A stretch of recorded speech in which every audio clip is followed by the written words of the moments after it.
Kia ora koutou and welcome to the 3 Minute Board Games Awards for 2021. Now 2021 was a weird year for me, there was a whole bunch happening, and I didn't actually play that many new games this year.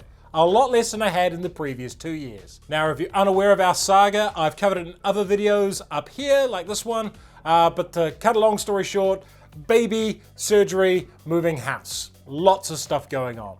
And these awards come with the usual disclaimers. All award shows, including this one, are just opinion pieces. They are opinion pieces of the people who make the awards. And in this case, we have an awards committee of 1. So at least you know these are my genuine opinions. These are games I like, these are games I've covered, these are games I've talked fondly about. And I think that's a healthy dose of cynicism you should take into any kind of awards ceremony.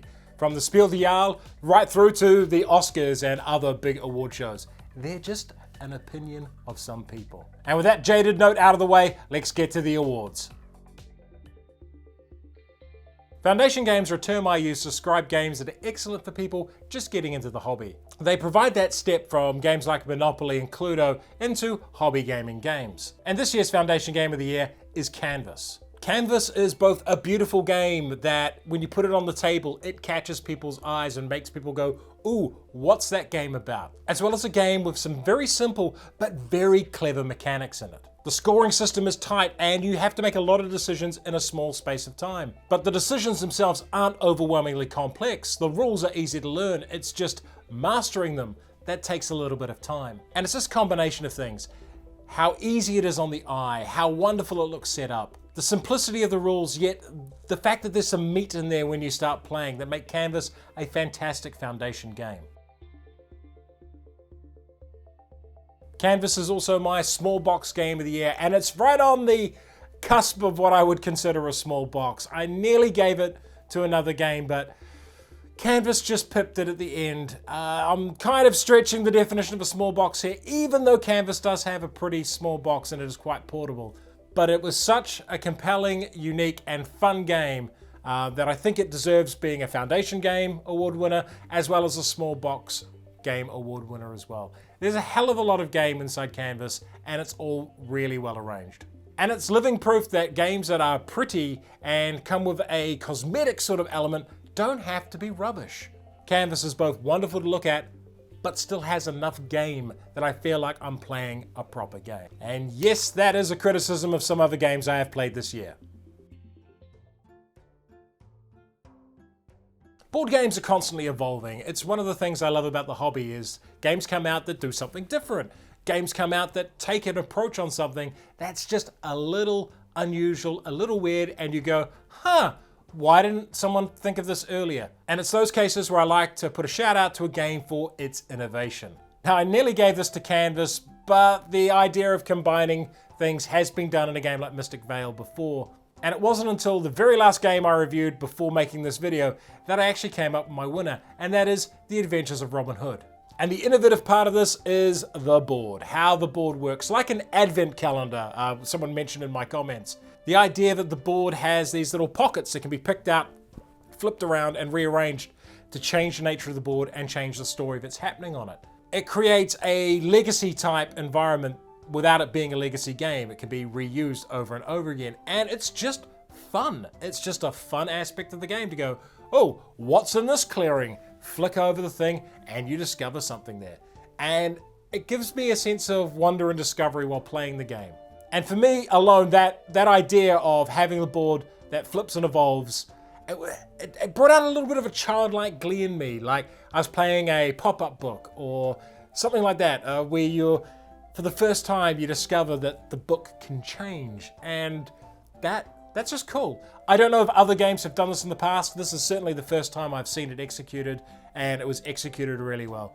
So for board game innovation, I'm going to go with The Adventures of Robin Hood for its really cool board. App of the Year might be a contentious one because I've been playing this app for some time, like well over a year, but it was officially launched this year, so it has been released and is no longer in early access, and it's Gloomhaven. The Gloomhaven app is really, really good. Close your eyes if you don't want to see spoilers, but I've played this a bunch. I've unlocked all the characters. I'm most of the way through the campaign, and I am having a rollicking good time with it. The implementation of the game is just on point. Plus there's an additional mode where you don't play the campaign that's in the box, you play a big sandbox mode, and that's fun as well. It's just, they've taken a great board game, one of the best board games out there, and they have done a near perfect job of implementing it as an app. And for me, that is board game app perfection. Taking a great game and just making it playable on your PC. An honorable mention to the Concordia app, because that's also quite good, but the Gloomhaven one's just spectacular.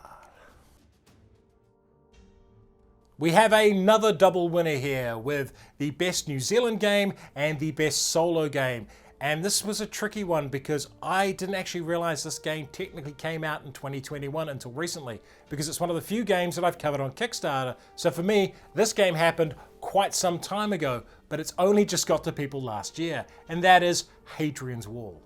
I'm not a fan of roll and writes or flip and fills or whatever you call that style of game, but Hadrian's Wall is elevated above all of them for me. It's the first one of them I've played that I haven't gone, this is just a phone app. This is just a really simple phone app that I'm spending 30 minutes playing where I could do it in 2 minutes. It's deep. There's lots of decisions to it. There's lots of possible paths for scoring, and it's just an intricately woven puzzle, and it works really well as a solo game. And full disclaimers, I do know the designer Bobby. I used to work with him, but that isn't the reason I'm giving him this award. I know plenty of people in the New Zealand board gaming space. In fact, there won't be a New Zealand board gaming award I give out where I don't know the person. I'm giving it to Hadrian's Wall because it's an excellent solo game. And it took a genre I really didn't care for and made me relook at it and go, okay, maybe there's something here. Maybe there's something worth me looking at more games in this genre. And it's also just a really good solo experience.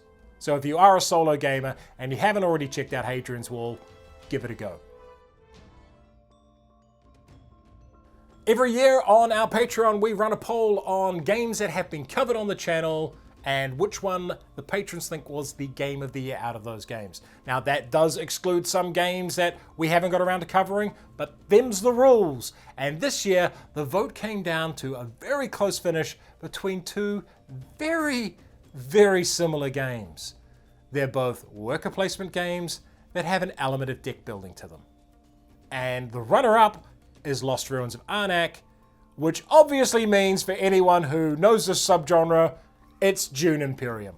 And I can see why my patrons backed this game and voted it their number one, and why Lost Ruins was number two. These are both very solid games. What's kind of funny is they came out very close together and have a lot of mechanical commonalities, but clearly that's what people were after this year. They were after a game that took deck building, and did worker placement stuff with it, and both these games excel at that.